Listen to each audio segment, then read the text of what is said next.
At the end, there was something light and bright, and I also realized that I wanted to go there. And this light was just so beautiful and warm, and I got closer and closer. And I also realized that I was very close to the light, that it pulled me into it somehow. And I also wanted to go there. And I also realized that it was something like a merge with this light. And this experience was truly wonderful. It was the most beautiful thing I had experienced in my life so far.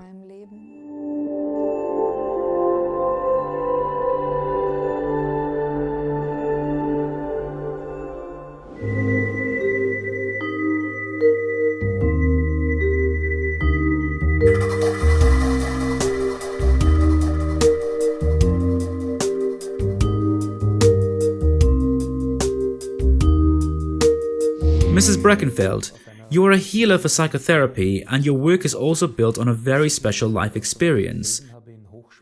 As far as I'm aware, you got into a life-threatening situation while you were heavily pregnant, and you had an experience that is considered to be a near-death experience today.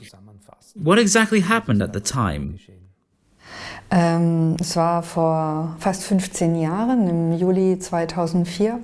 Und wie Sie gerade schon sagten, ich war hochschwanger. It happened almost 15 years ago in July 2004. And as you've mentioned before, I was heavily pregnant. And the date of birth was just around the corner. And on that day, I don't exactly know what happened there.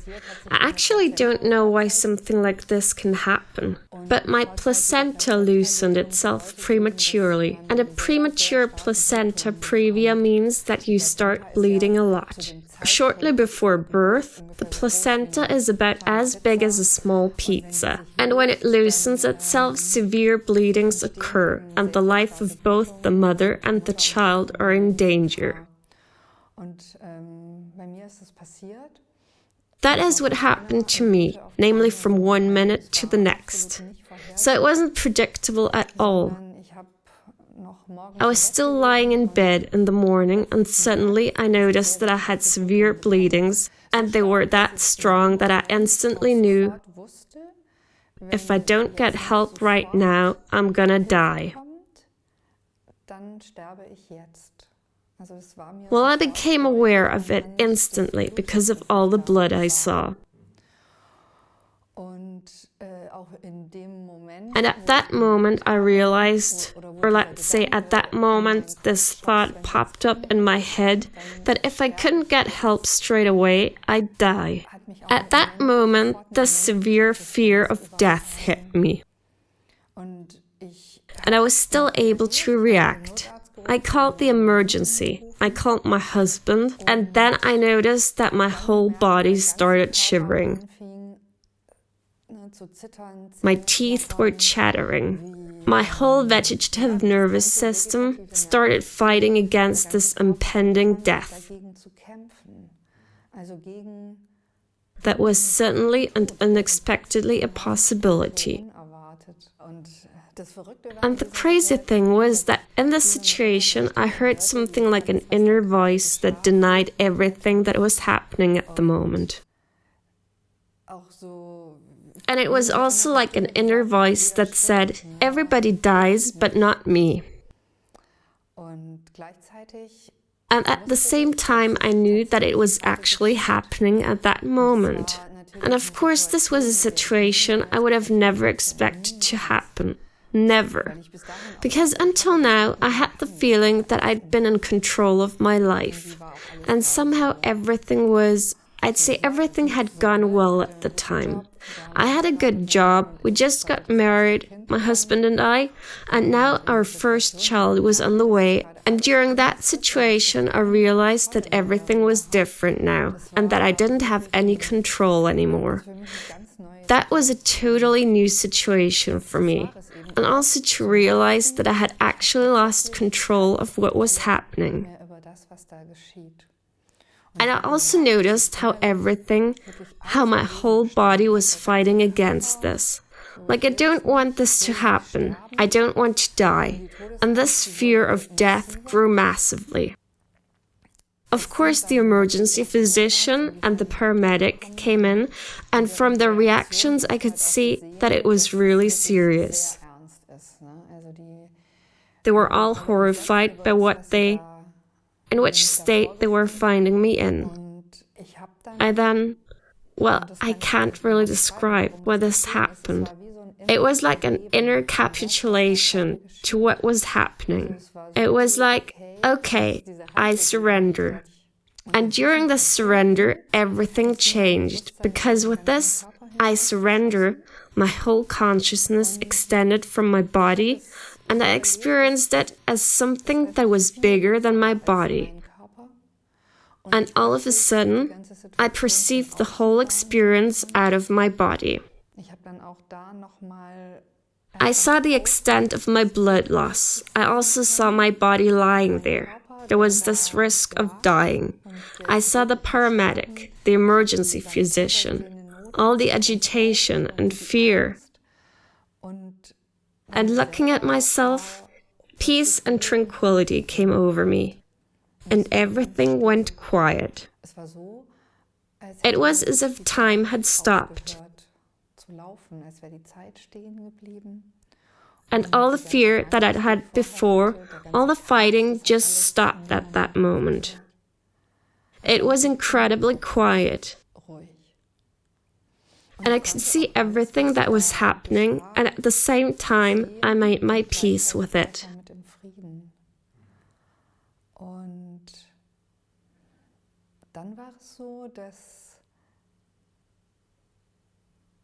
And then this thought popped up in my head. I'm not this body. And another crazy thing was that I was still able to hear and think, and that I wasn't in this body anymore. And at that moment, I experienced something like a suction that pulled me.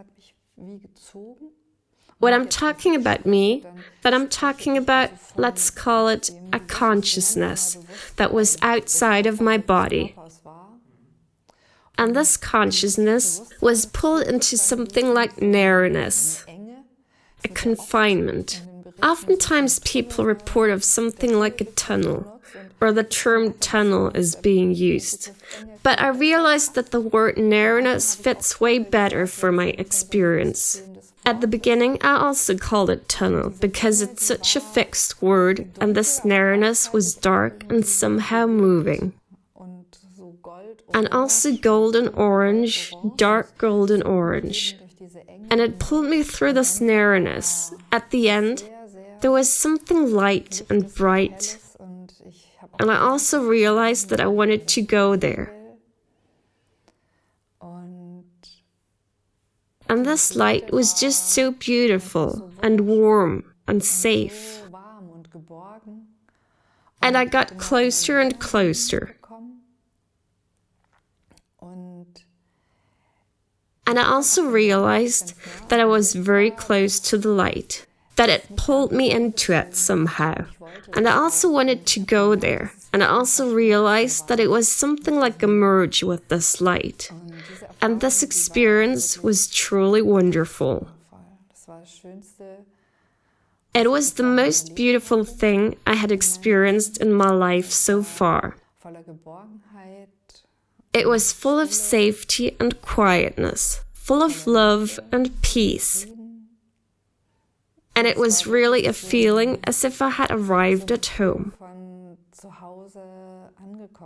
Also a feeling like I belong here. What happened then? How did you experience the way back? Also wie ich genau zurückgekommen bin, weiß ich gar nicht. Well, I don't know how I got back exactly. I don't have any memory of that. I know that I woke up in my body again, in the intensive care ward in hospital. And I was surrounded by thousands of cables. And the first thing I thought was, it can't be that I'm back in here again.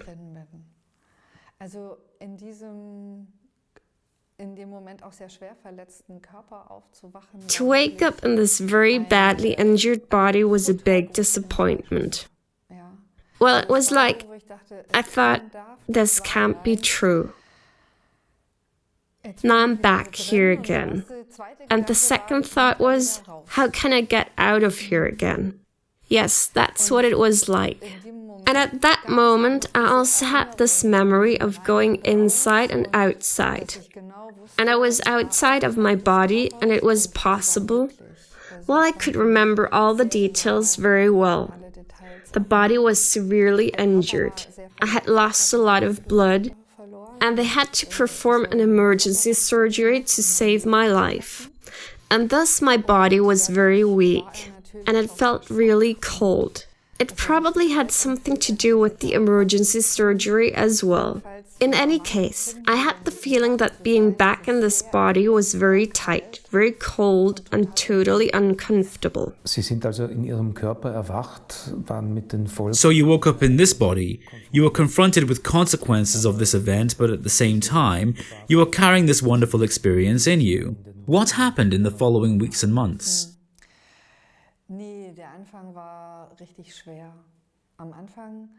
Well, the beginning was very difficult.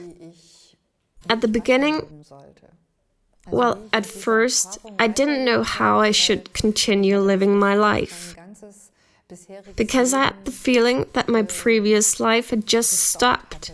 It was like a stop. And something that's also important to mention is the fact that my little boy hadn't survived. He died, and of course at first I was occupied with the mourning of my son, and that life had taken a completely different turning. Of course my surroundings just saw that I almost died, and that I had lost a child. For them, this was a huge tragedy and drama, and for the members of my family as well. My husband had lost his son, my parents had lost their grandchild, and my sister had lost her nephew. And at the beginning, I was too scared to tell anybody about this experience. I thought they'd call me crazy if I told them that I'd also experienced some beautiful moments during the biggest drama of my life. I didn't even dare tell my husband about it. Did you ever know the term near-death experience at the time? No, I didn't know about it at the time. Of course. Well, I was staying in hospital until I was physically fit again. And then I was already thinking about telling somebody about it. But then I thought, no, if I tell them anything about my experience, they'll transfer me into the psychiatric ward. So you can see I was quite careful. In the first weeks I was staying in hospital, I just noticed that something had changed. Because although there was this pain and grief due to all the experiences, I still felt this peace and love that carried me through those difficult times. I felt like getting back on my feet again. That's what it felt like. And I didn't have any idea what a near-death experience was. And when I came back home, we've got this very big bookshelf, and for whatever reason, it pulled me towards it. And all of a sudden, I took out Raymond Moody's book, Life After Death. And when I was reading that, I knew instantly, okay, that I'd had a near-death experience. And that's something I found very thrilling, and it also supported me a lot. But I realized instantly, or rather quickly, that I was very interested in the topic. So on the one hand, I knew I had a near-death experience, but on the other hand, I was asking myself how I could continue my life with this knowledge. What am I gonna do now? And with whom can I even speak about these experiences? I then started a psychotherapy, and I realized rather quickly that I had reached all the limits with my therapist, because she couldn't cope with the fact that I constantly wanted to speak about death. I always tried to cope with this experience via death, but I didn't even get that far, because I realized how difficult it is for people to speak about death. Even for the therapist? Yes, even for the therapist.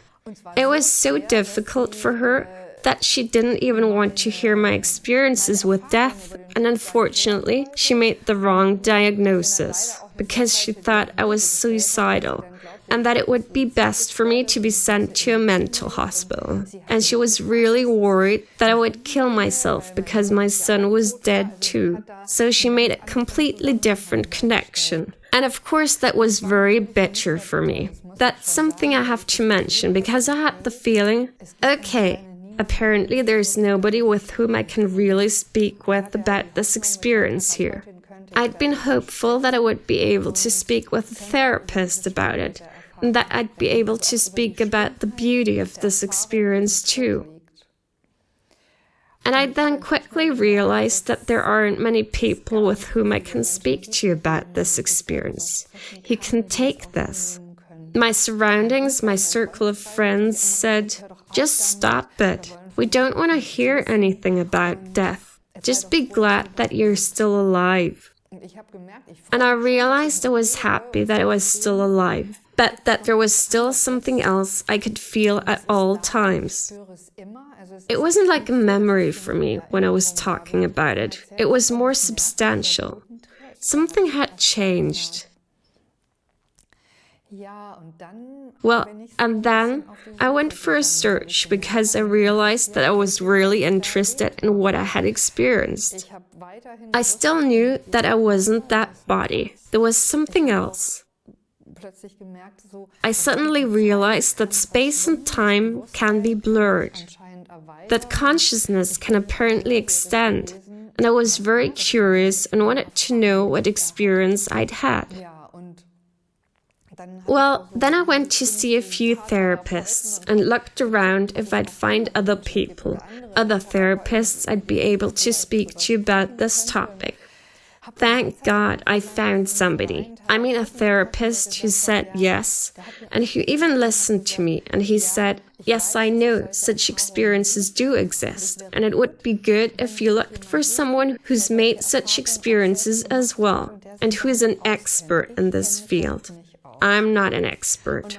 And even today, I'm still thankful he said that, because then it was suddenly clear to me, I need somebody who really knows about such experiences and who can classify them. Because at that point, it hadn't been clear to me that the others hadn't been able to classify my experience.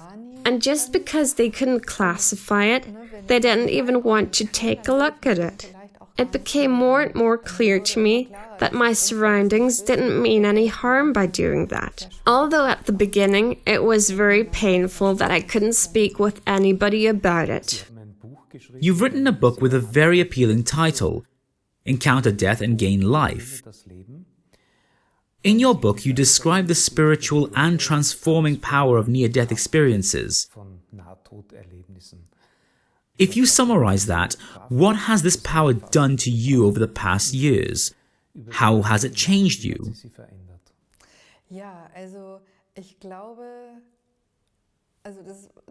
Well, the most wonderful thing about this transforming power is that I'm not scared of life anymore. Well, it's more or less the most important message, if I had to summarize it. Well, many people ask me, is it true that you're not scared of death anymore? And then I usually say, yes, it truly feels like it, but I'll only know for sure when death returns. I just noticed that certain things have stopped, that I'm not scared of heights anymore, that I'm not so scared of many things anymore. This is what stopped. In summary, I'd say that I'm not scared of life anymore, but that life feels totally alive. You offer therapeutic support to people who've had a near-death experience. What would you generally advise? How can it work to integrate such an experience into daily life? Well, I think the first thing that is really important is to look for somebody you can really talk to about it. So this experience gets room. Well, when people come to see me, they often tell me, "You're the first person I can really talk to about this and who really listens." Sometimes it's also like that people come to me who've had to deal with death in a different way. And so I'd ask, "Tell me, is there some special experience you've made in this context?" And then they oftentimes say, "Yes, but I've never told anybody about it." So it's just relieving to talk about it. Yes. It's a relief to talk about experiences that are outside of our, let's say, everyday consciousness. And that they really exist, without anybody saying, such crazy stuff. And that's the first step. You're also open to other spiritual experiences. From your point of view, which other similarities are there to near-death experiences? Well, I dealt with it a lot when I was doing the research for my book. And I looked for answers for the question what mystical spiritual experiences are. I also looked into how mystic spiritual experiences can be categorized, and clients often say, "Well, I've got the feeling that what I experienced was actually reality." That's what it was. And for example, if somebody reads old texts of Christian mystics, like Master Eckhart, Teresa of Avila, John Tauler, also St. Francis of Assisi, then you can find such reports as well. And in their texts you can also find that such experiences can be long-lasting. And I've also looked into, let's say, modern spiritual paths as well, because there is a wide spectrum. And I think it's very important to take a closer look. And the whole topic surrounding awakening, enlightenment, what does this actually mean? And I discovered while doing so that reports of people who have made such experiences through meditation and spiritual work, that they're similar to reports of people who've had near-death experiences. And during my work that I also studied later on, because I realized that I didn't get much support, it soon became clear to me that I also wanted to support people who dealt with death too, in whatever way, that I wanted to help them to integrate this experience into their everyday life.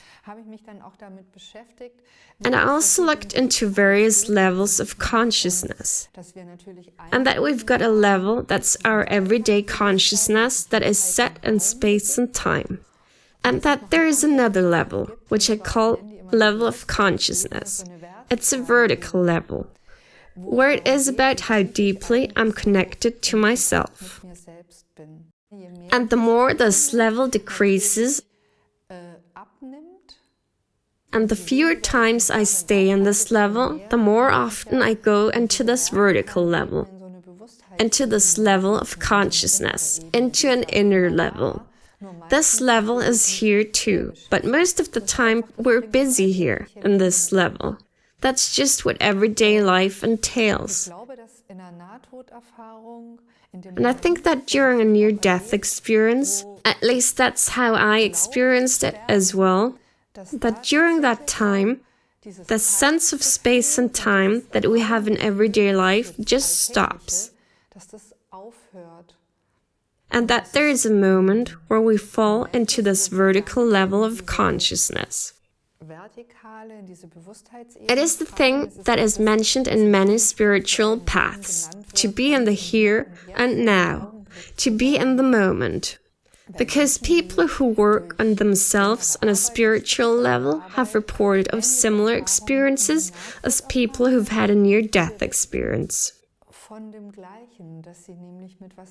They report of getting in touch with something that is full of love, full of peace and happiness, where it is quiet and where time doesn't exist. And when I work with people who integrate their near-death experiences into their lives, then it's an important next step to take a look at what hinders somebody to stay permanently in touch with these inner experiences, with this inner level.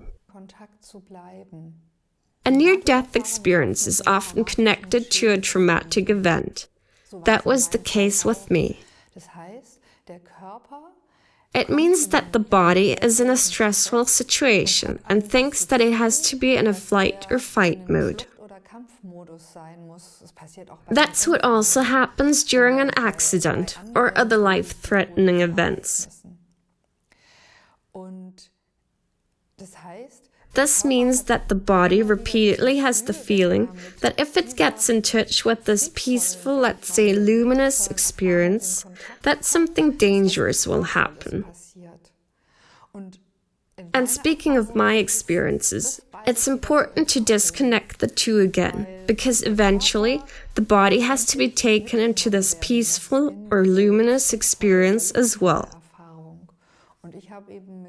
And I've made this great experience with trauma healers in a way that people were able to resolve these physical reactions that can always occur after a near-death experience. And because of that, the contact to this luminous experience can be permanent. And this deep longing of people to return to this can be something that is permanent throughout one's life. I'd like to return to the topic of death, but talk about it in more general terms. For most people, death is connected to the pain of farewell, to sorrow, to things that seem uncomfortable. According to the title of your book, however, it is possible to gain life by encountering death. What can our own mortality teach us? What use is it to deal with death prematurely?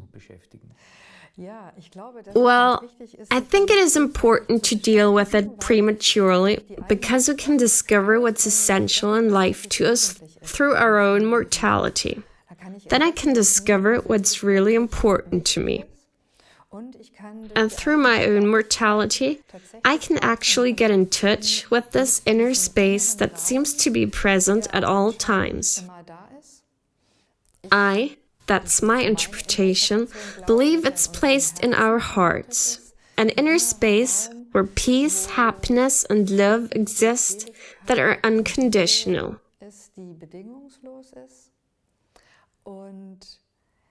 And many people long for this. Many people are on a spiritual quest. And death can help us get in touch with it. Let's say our own potential of our lives.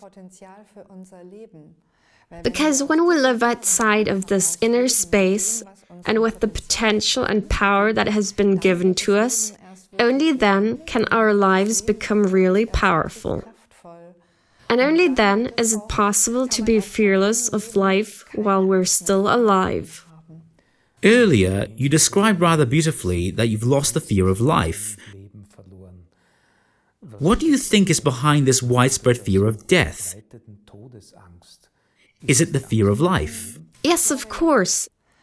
I think it's actually about the fear of life, because of course death can happen any time. That's the way it is. That's how I experienced it. We don't have control over it. And if I open up to life, I really live it as it comes and with all its vibrancy. Of course, I also open up to the possibility that I could die any moment. And I'm okay with that. And when I open up to this possibility and say, all right, I could die any moment, and I'm okay with it, then I can live life to the full.